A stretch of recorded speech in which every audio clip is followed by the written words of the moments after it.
How it works. The husband.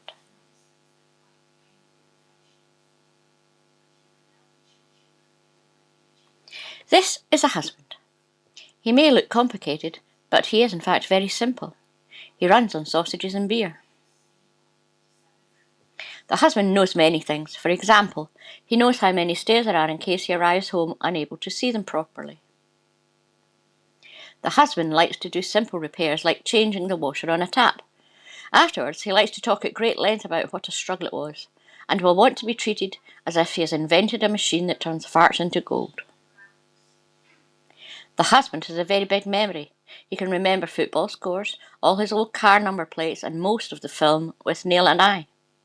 But he cannot remember what his wife asked him to bring back from the shops.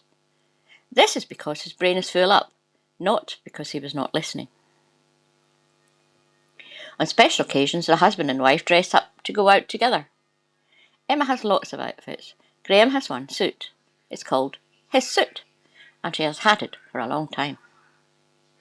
Graham likes his suit, even though it's not fitted for years, has a 4-inch gusset rip and makes him look like a burglar in court. The husband finds some things very difficult. Being wrong is one of these things. When he is wrong, the husband will refer to the times he was right, even if they date back many years. It is important for the husband to pretend that he had no life before he was married, especially if he was married before he was married. Jimbo works hard all week and only has a few hours at the weekend to spend with his family. He spends these hours watching sport. The wife likes to read romantic fiction. The books are a fantasy and an escape for her. The husband does not waste his time on silly stories. He likes to read books about things that really happened and tales of real men. Reading these will be invaluable if he ever has to land on the moon or be in the SAS or help manage the England football team.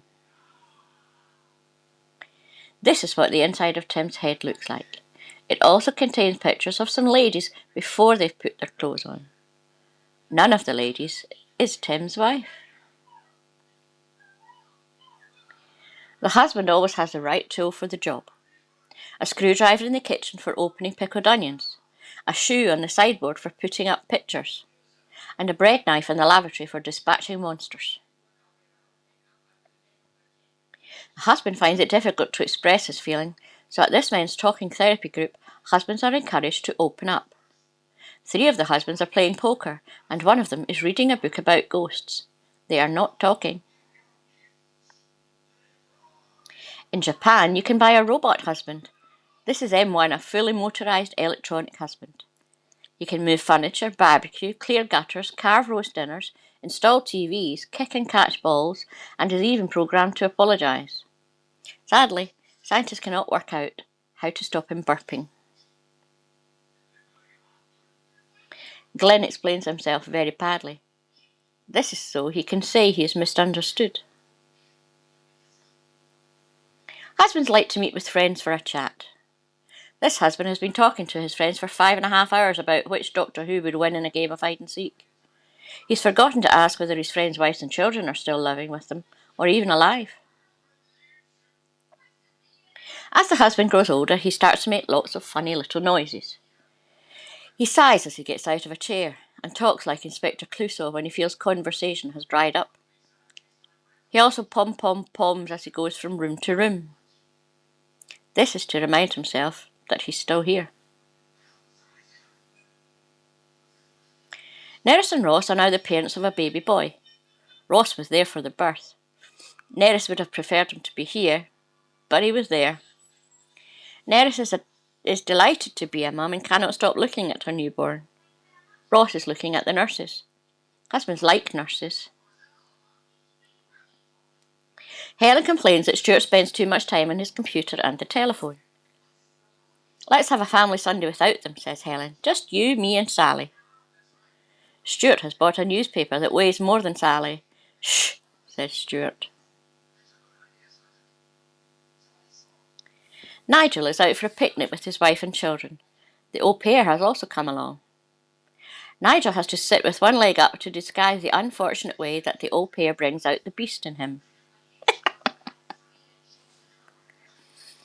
Hugh moved to the country to give his family a better life. His journey to work in the city now takes 3 hours each way. He is only home when his wife and children are asleep, which has given them all a better life. Jim has just found all the clutch bags he has bought his wife at Christmas and birthday presents. She said she lost them, but she's hidden them in the loft. Jim and Rebecca have been husband and wife for 31 years, and he still does not know what she likes. This Christmas, he'll probably get her another bag, just the same. Husbands like do-it-yourself. Today Richard has hung a door so it gets stuck in the hall carpet and built a flat-pack chest of drawers with 3 mysterious metal shapes left over, and he did it all by himself. Now he's repeatedly driving up and down the safe half-mile stretch of road and not asking directions himself. The husband hears as much as 30% of what is said to him. Many husbands are traditional and do not believe in listening before marriage. The husband likes things to be in order. At home, the DVDs, spanners, shirts, golf clubs, wines, spare light bulbs, and the kitchen knives are in an order that the husband understands. Adrian is putting his family's shoes in alphabetical order. This will make them harder to find, but at least it will be logical. Adrian's wife sometimes cries herself to sleep.